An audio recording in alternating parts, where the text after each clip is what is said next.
Hi, it's Alex again from Shotbefore podcast. I want to do a recap on so far some of the episodes that I've gone through, and what my intention of with this podcast, because I have been just posting little topics of discussion, my observations of what I see around me, in the workplace, in home life, in just going out with friends and family, just things that I've thought seem to reflect not only on my life, but some things that people can probably connect with, because people's personalities can be similar, and where we might have issues or where we might have dramas that we've gone through.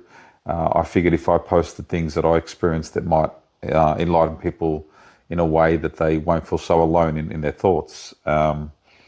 This is a thing I've been doing for a while. Podcasting isn't. I've only just started doing that, but I've got a website called shotbefore.com.au, but its initial name is lostmymind.com.au.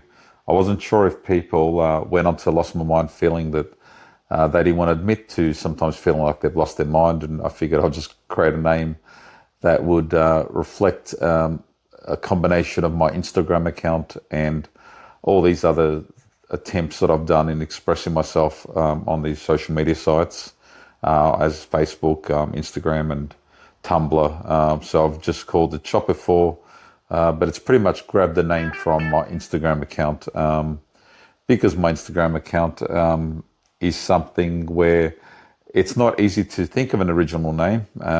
So I tried to create the name Shotbefore because I figured I took the photos in the past or just before. So that was as most original ideas I could think of. And I thought I'll just mirror that on every other site I've done. So that's part of the reason why I called it Shotbefore.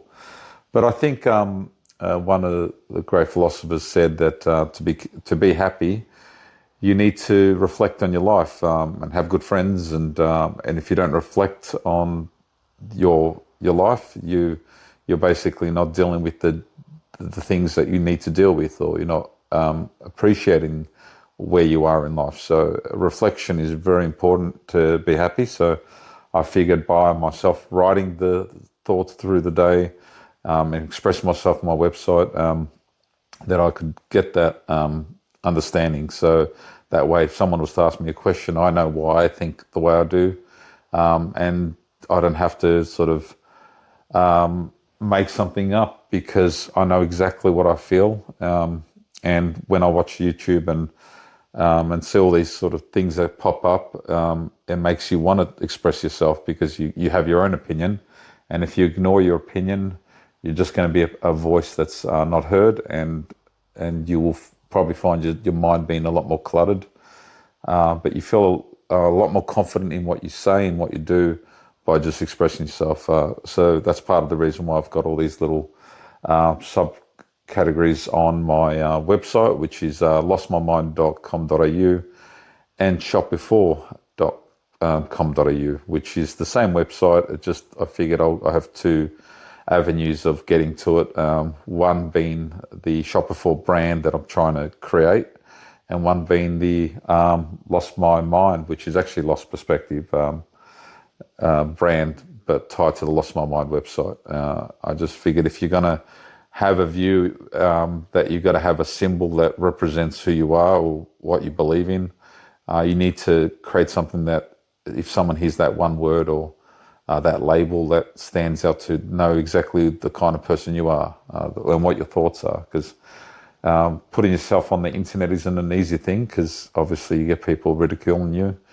But if you do put yourself out there, you've got to be aware that you are going to have conflicting arguments with people. But that's, I think, part of humanity. If you can't converse with someone, if you don't talk to someone about what you think, you're just going to waste your mind by thinking you're happy without expressing yourself. And happiness only comes when you're comfortable with who you are and confident enough to express yourself.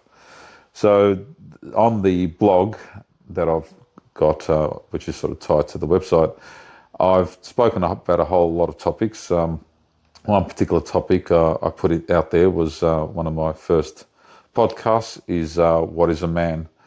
I put that in there because obviously on YouTube and all the sites that sort of express this confusion between what a man is and what a woman is, and I've put my own thought on it. I'll express myself by highlighting that through language we label everything, whether it's a table, a chair, a person, a dog, a cat, a TV, anything. But by saying that, people then understand what we're talking about because they can picture what those items are, or what those things are, or even if it's a person, what a person would look like. So you would say someone is white, black, or anything in between, or as a way of them painting a picture of that person, whether they've got short hair, long hair, whether they're a male or female, whether they've got blonde hair, grey hair, no hair. And it's not a way of insulting someone, it's just a way of highlighting a person's features. And if someone does see that as a negative thing because you've said someone is short or fat or whatever it is, that's basically saying that they're seeing it in a negative light because they themselves have a negative approach on things. But to describe something, whether it's a color or a person, these are all labels that we've created to communicate with one another.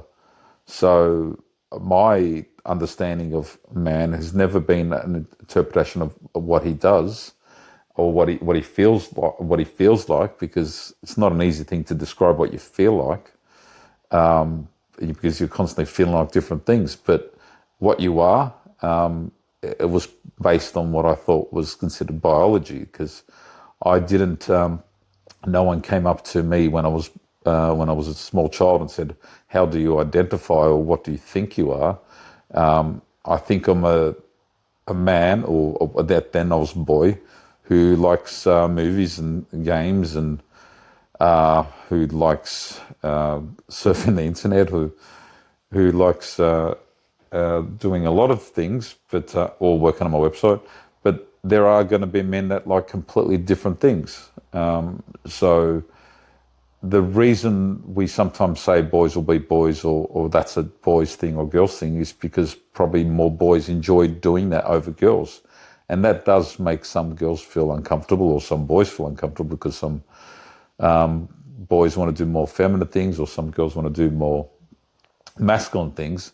It doesn't make them less a boy or girl. It can be a girl who's a bodybuilder, and through the muscles she's got, she doesn't have the same tones as a feminine female. She's still a woman.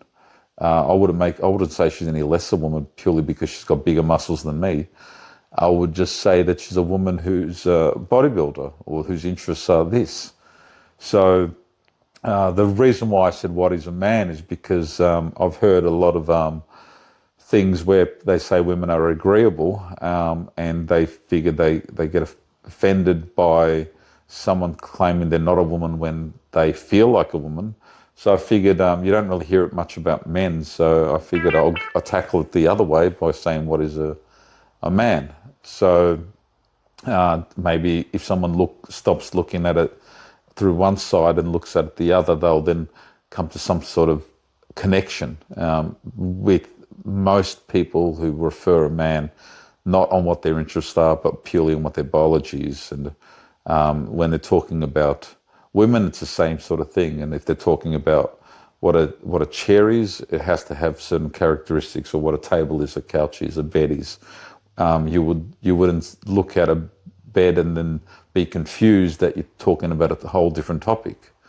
So everything we use and everything we see in our world is labeled, so we have an understanding. And when things are new to discover, they create new words for those things. But if the majority of people in the world are using that same phrase, and then you're getting a minority saying, no, I want to change it, they can say what they want. That can be their version of the truth. But in reality, it's very different to the majority of people's understanding of that word. So that wouldn't be the issue if there wasn't the confrontation with what some of those words mean. So, for example, when you have an all-girls school, And you have an all-girls school because people feel that if you have the different genders or separated, maybe the kids will focus more and might be distracted by a possible attraction that they have for the boy, or maybe boys can be a certain way, or because they don't mature fast enough and they distract the girls from working. So if you're going to have a school that's an all-girls school and you're going to pay private fees to get your kids into a school like that, you want to know that the people that are girls are biological girls that are in that school. So it only makes sense that that's how you refer to them. Whether in the girls' school, you're going to have girls with short hair, you're going to have girls that are bigger, smaller, you're going to have girls with dark skin, light skin. You're going to have a mixture of girls that they're still girls. But at the same time, if you're getting someone who is a biological man and is just saying he's girl because he likes the feminine things that girls do, and therefore he mustn't be a man because he wants all the things that are typically known as girls' things. For him to go into a school like that, what does it do for all the parents that have taken their kids to that school to educate them and hopefully not be distracted by boys? And that goes the same with boys' schools. How's that going to affect that whole community? Purely because someone has got these feelings of saying that they're the opposite gender, which sort of makes no sense. So I figured I'll tackle it on the boys' version, and maybe someone will look at it a bit differently because they're always hearing, what about girls and what about boys' sports and what about girls? I personally think as well, the feminists of the past were focused on feminist issues, getting equal rights, where it seems to be very different now of the feminists of the future, because you get men arguing that women shouldn't be in sports with men because it's unfair on women. And then you get some women who are feminists saying, no, that's a woman because they identify as a woman. And then they're dominating the sports. Now, I think if those women win, the ones that want transgender people to be in the sports of the others, or the opposite sex to be in the sports, if they win, and then eventually women are dominated by biological men, it's going to then bring out the real feminists, the ones that then recognise there is a good reason why there are female sports and there are male sports. And some of those are based on the advantages males might have in sports, where you get people's argument is, well, not all males are created equal, and some males are taller than others and therefore they've got an advantage of others. But if we're going to go on the minority, of course there's going to be some people that are better than other people at certain sports and are just more athletic. But at the same time, you're having a men's competition versus a female competition. If you completely eradicate the line and just have boys with men, you'll probably find some women will lose interest in playing because they're feeling dominated or taken advantage of because they're feeling dominated. So it's a topic that if you want to think of, it's good to have a discussion with someone, but understand where that discussion will lead. You might see it as inclusive because then everyone is people who feel like females can go into the sports of into the female sports who are really males, and that's a good thing. But what is the effect of that? Because everything has consequences, and are we going to look at the consequence of those actions? And some of the consequences that have happened even up until now are so bad that they want to disregard or ignore. Makes no sense, because why, if we're living in a democracy, why aren't we focused on the majority? It makes no sense not to focus on pleasing more people than less people. I mean, the reality is you should always focus on pleasing as most people as you can.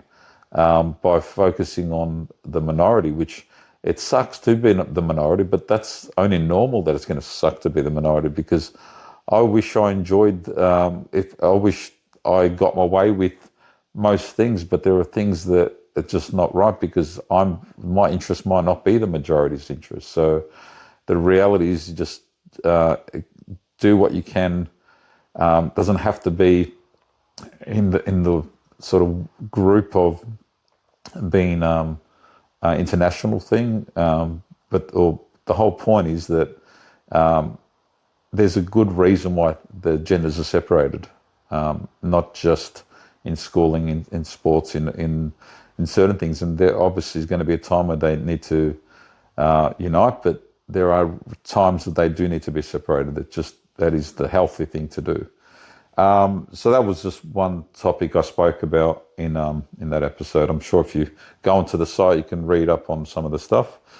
But then I've sort of gone through other things. Some of the things, like I've got one topic that I spoke about, which is called the wounded bird. It's it's about those who pray they are victims and get people constantly looking after them. Over those that really deserve that help. It takes away the help from the deserving, all because someone squawks louder or basically cries out louder, as if there's some sort of wounded bird. But there are different topics that just come to mind through me looking at the world in what I believe is an open mind view, but not everyone obviously has my mind view. But it'd be interesting to see if those who do go onto my site, if they've got a disagreeing view, if they're going to just throw in insults, or if they're going to say why they think I'm wrong, or maybe I'm not looking at one point of view. Because again, if they do that, that's sort of the healthiest way to communicate with people. And if I have had people in the past who've said something I haven't thought of, and I've either added it to my blog or modified my opinion on the topic. So the whole point is that I figured if I wrote about anything and everything around me, you'll get people who will look at that and feel not so alone in their thoughts, and maybe brave enough to say what they think, and or teach each other. Because if we can teach or learn from each other, we can grow. We can be a lot smarter than what we are. So that's the whole point. If we ignore people and never say anything, the world will be such a boring place. So we have had so many different experiences from another, but there are some similarities in how we've sort of gone through our life. So when you do read up on someone else's thoughts or their experiences, it does make you feel a little bit more human, I suppose. Because one thing I saw on a YouTube short, which I think it was a professor said, there's only one race, it's the human race. And I like that because it shows that we are all together. And it's until something bad happens that brings us together, and hopefully it doesn't have to happen for us to see that we are all deserving of respect, and we all should where we can't get along, maybe we should just not interact with each other, but where we can, hopefully open our mind and learn from each other.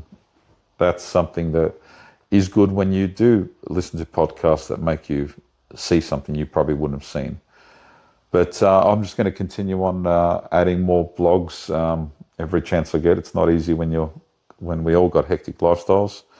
But if anyone joins, it would be much appreciated. If everyone wants to go onto the site and just read up on, you can sort of see where I generally podcast the things I write about. So if you would rather read it, because when I write things, it's a lot easier to write than it is to say it on the fly, because your mind doesn't think as quick as when you can stop and write and correct the things you write and feel. Because sometimes you have about 1,000 thoughts going in through your brain, and it's not easy to say it all on the spot. Some people obviously are very good at it. I particularly am not. But that's all I wanted to sort of talk about. That I'll keep on posting other things on the podcast. Some of the labels are power of control and common sense outweighs compassion, switching off. It works for me. advantage me. Never forget where you came from. Loyalty's on the low. Shame not to repeat, which are a podcast that I've also done, but there's a whole life experience there that I've been posting for quite a while. So feel free to look and browse through, and please teach me something I haven't looked at, or comment if you like on the site. But I'll just keep on podcasting, and this is just a recap of what I've been doing and what my intention was. Hopefully you all sort of connect with it. Otherwise, I'll just keep on trying and connect with people eventually. Anyway, thanks again for joining me, and this is enough for the recap, and I'll hear from you on the next episode. Thank you again.